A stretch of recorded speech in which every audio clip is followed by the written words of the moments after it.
요한복음 17장의 내용은 예수님께서 십자가를 지시기 전에 다락방에 함께 모여 계시면서 다락방에서 예수님이 떠나가실 것과 예수님이 떠나심으로써 다시 또 다른 보혜사가 그들 가운데 오시겠다라는 말씀을 길게 주신 내용들이 기록이 됩니다.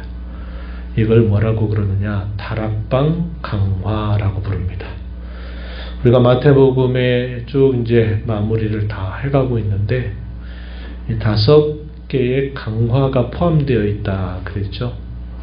예수님이 십자가를 지시기 바로 전전 화요일 날에는 소위 감람산에서 제자들과 함께 정말이 어떻게 될 것이냐에 대해서 강론하셨던 말씀을 우리가 살펴봤어요. 화요일 날 있었던 가르침입니다. 이걸 감람산 강화라고 하고요.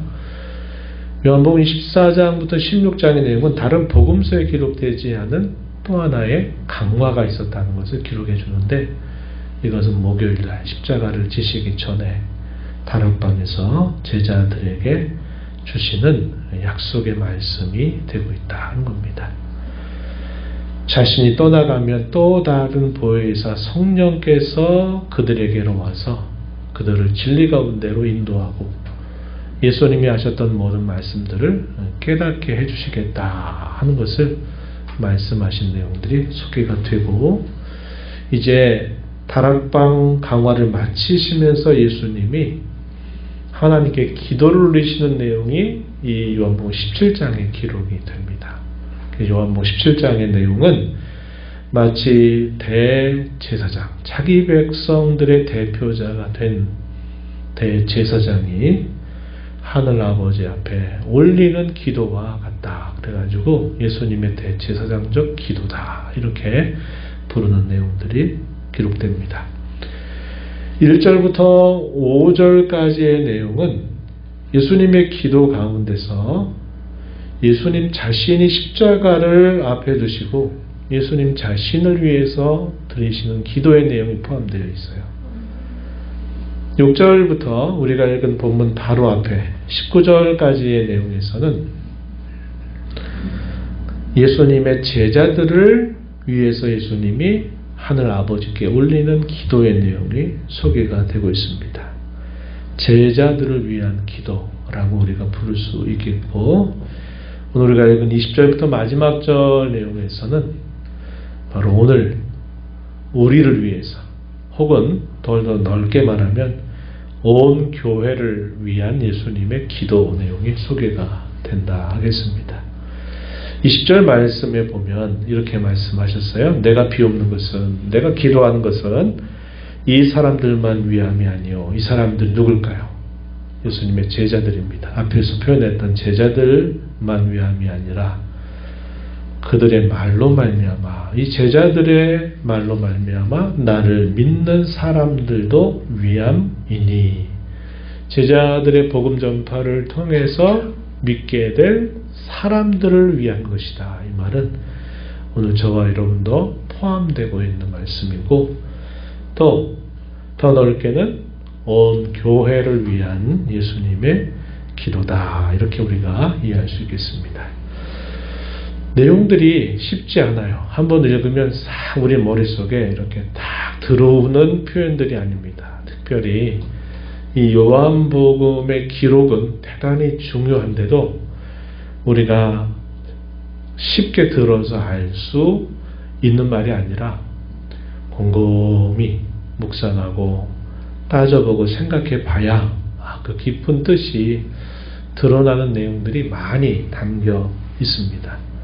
우리가 읽은 본문도 우리가 딱 읽으면 쑥 들어오는 그런 기도의 내용이 아니라 우리가 곱씹어서 잘 생각해야 될 그런 내용들로 기도문이 작성되고 있다는 것을 우리가 볼 수 있어요.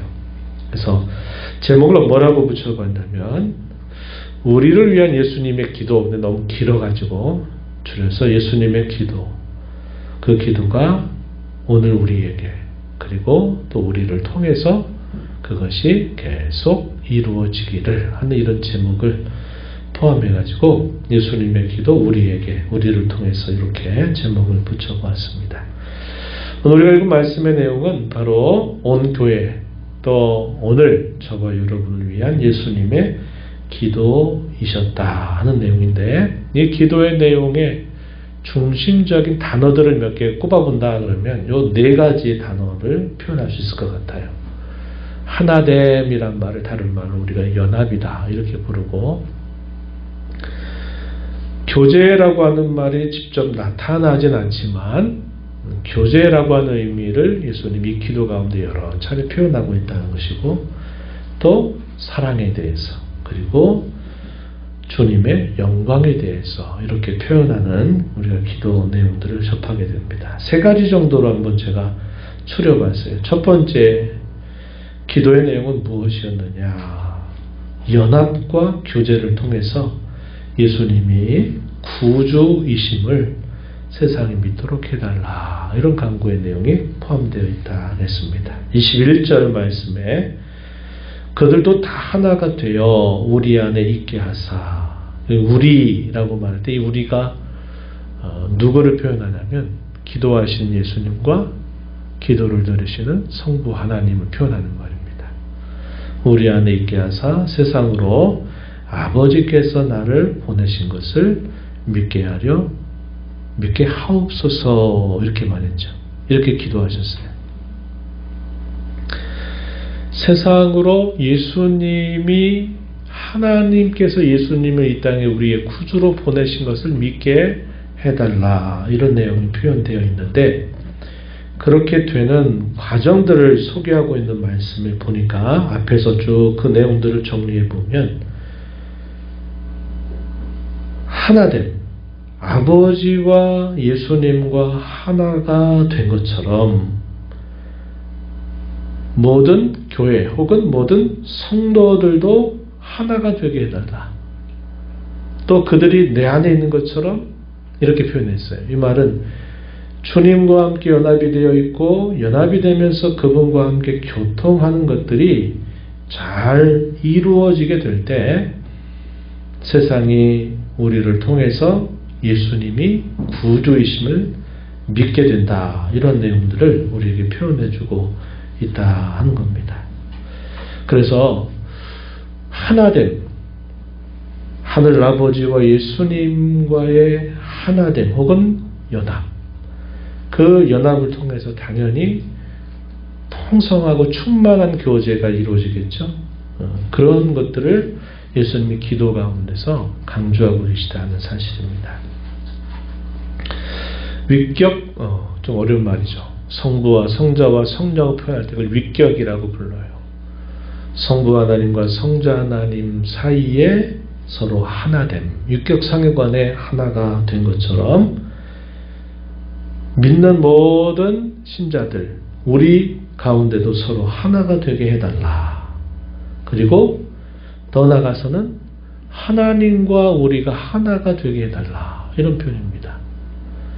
그래서 성부와 성자 하나님 사이에 하나 되신 것처럼 우리도 성도 상호 간에 하나가 되고, 또 하나님과 성도 사이에 하나가 되게 해달라라는 이런 내용들이 소개가 됩니다. 그래서 이 연합과 교제라고 하는 것을 통해서 주의 복음이 전파되고 믿는 자들이 일어나게 해달라라고 하는 간구를 올리고 있는 겁니다.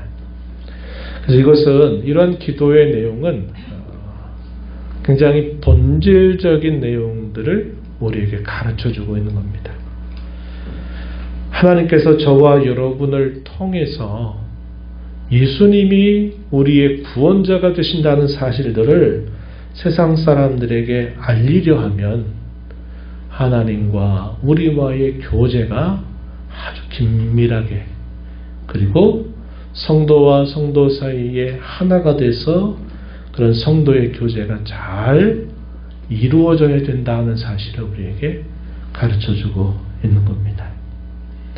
우리는 어떤 무브먼트, 어떤 운동이나 어떤 캠페인이나 어떤 것들을 통해서 우리가 세상 사람들 하여금 예수님을 믿게 하는 것을 가장 먼저 생각하지만 예수님은 기도를 통해서 하나됨과 또 교제를 잘 이루어가면서 이들을 보면서 세상 사람들이 예수님을 믿게 해달라 이렇게 기도하고 있다는 겁니다. 그래서 우리 신앙의 본질에 해당되는 중요한 내용들이 하나님과 우리와의 하나됨, 또 우리 성도 상호 간의 하나됨, 그 하나됨은 필연적으로 서로 참된 교제를 이루게 되는 일들이 따라오게 된다는 것을 우리에게 잘 가르쳐줘요. 이것이 잘 이루어지게 된다면 복음의 전파가 자연적으로 이루어지고 그걸 통해서 믿는 자들이 더 일어나게 된다. 우리가 다른 말로 교회 성장이라고 말할 수 있는 이런 일들이 일어나게 됨을 예수님이 기도를 통해서 우리에게 가르쳐 준다 하겠습니다. 그런 내용을 기도하고 계시다. 두 번째 내용은 23절 말씀에 보면은 이렇게 정리해 봤어요. 그들은 오늘 우리를 생각하시면 되겠어요. 그들도 사랑하신 것을 누가 하나님께서 아들을 사랑하신 것처럼 그들도 즉 오늘 우리를 사랑하신 것을 세상으로 알게 하려 하심이니이다. 함이로소이다. 이렇게 표현했습니다. 23절 말씀에 우리를 향한 하나님의 사랑을 세상 사는 사람들이 그것을 알도록 해달라. 이렇게 말하는 겁니다. 하나님이 우리를 어떻게 사랑하시는가, 또 우리를 얼마나 사랑하시는가, 이런 것들을 우리로 하여금 경험하게 할 뿐만 아니라 세상 사람들이 이것을 알도록 해달라라고 이렇게 기도를 올리시고 계시다는 겁니다. 세 번째 하나 내용을 더 정리해보면 24절에 표현되고 있어요. 예수님의 영광, 그분의 영광을 우리로 보게 해달라라고 이렇게 간구를 올리고 계세요. 24절에 보면은 이렇게 표현합니다. 아버지께서 창세전부터 나를 사랑하심으로 내게 주신 나의 영광을 그들로 보게 하시기를 원하옵나이다. 이렇게 표현했습니다. 예수님을 보면서 그분의 영광을 많은 사람들이 보게 해 달라라고 올리시는 기도의 내용이 된다 한 겁니다. 예수님에게 주신 예수님의 영광을 우리로 하여금 보게 해달라고 기도하시는 내용이 되겠다 한 거죠. 우리가 이걸 통하여서 우리가 오늘 신앙생활에서 힘써야 될 것들을 몇 가지로 정리해 보면 이렇게 정리를 해볼 수 있겠다 여겨져요. 첫 번째는 우리가 이 땅을 살면서 신앙생활 할 때 하나님과 연합하고 교제하는 삶, 성도와 성도 간에 하나가 돼서 진실하고 참된 교제를 힘쓰는 삶을 우리가 살아야 되겠다 하는 것을 우리가 배우게 되는 겁니다. 예수님의 기도가 오늘 저와 여러분에게 성취되고 또 저와 여러분을 통해서 또 다른 사람에게 이러한 은혜가 또 우리를 통로로 해서 그들에게 이르게 되달라고 우리가 하기 위해서 이런 연합과 교제를 우리가 힘쓰는 삶을 늘 살아가야 되겠다 하는 것입니다. 두 번째는 하나님의 사랑을 깨닫고 그분의 사랑 또 그분을 향한 사랑에 눈을 뜨는 것을 우리가 힘쓰지 하는 겁니다. 에베소 3장 18절 19절 말씀에 보면은 지식에 넘치는 하나님의 사랑을 알아서 그 너비와 깊이와 높이 그 크기를 깨달아 알게 해달라 이렇게 바울 사도가 에베소 교회 성도들 향해서 기도하는 내용이 소개가 됩니다.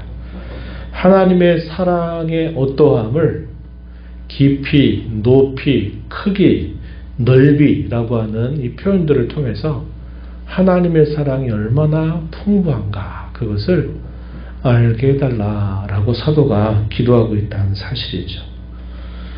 사도가 이렇게 기도를 올리는 것은 이 하나님의 사랑의 그 부요함을 알게 된다면, 그래서 그 사랑에 정말 눈을 뜬 성도가 된다면 자신들의 인생을 살면서 그 어떤 일들을 만난다 하더라도 그 모든 일들에서 능히 그 모든 일들을 감당하고 승리할 수 있기 때문에 그러하다 하는 것입니다. 로마서 8장 후반부에서도 우리가 기억하는 말씀처럼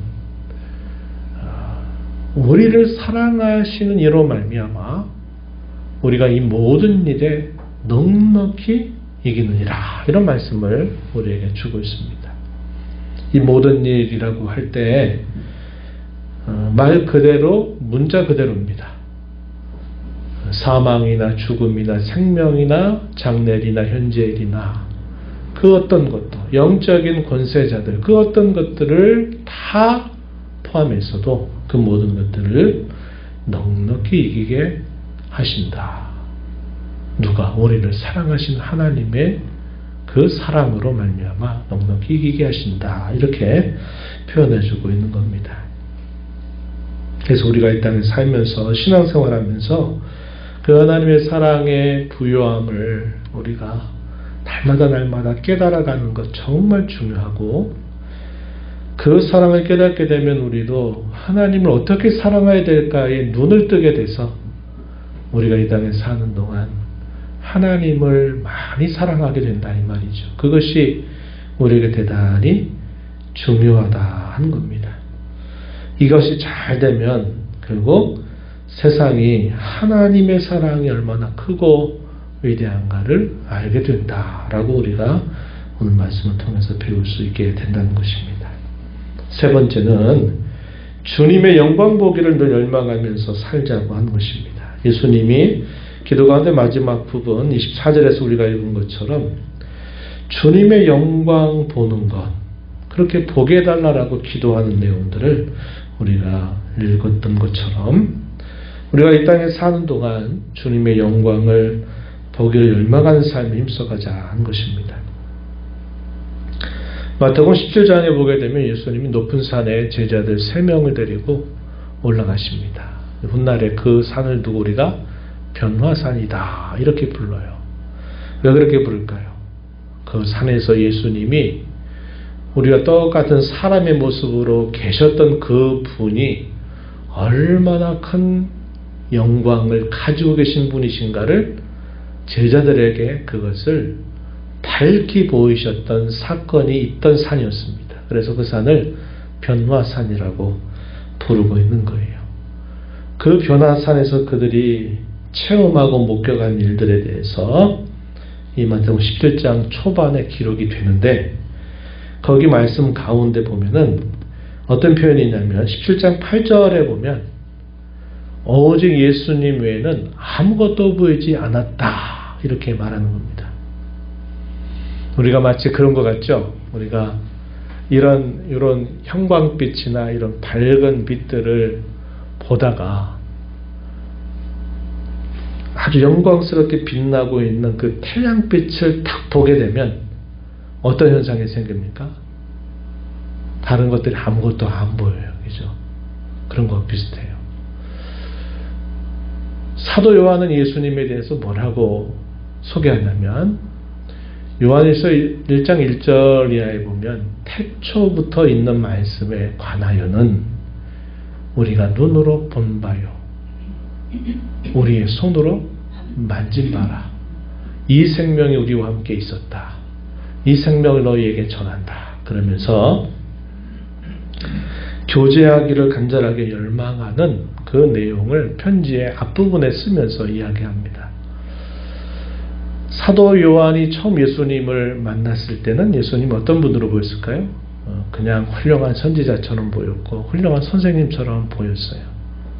그런데 그분을 깊이 알게 되고 또 특별히 이런 변화산 사건을 통해서 예수님의 그 영광스러운 모습을 보고 났을 때 그는 예수님은 단순히 눈으로 보이는 사람의 모습으로만이 아니라 창세전에 가지신 그 영광을 가지고 계신 분이라는 것을 알게 된 겁니다.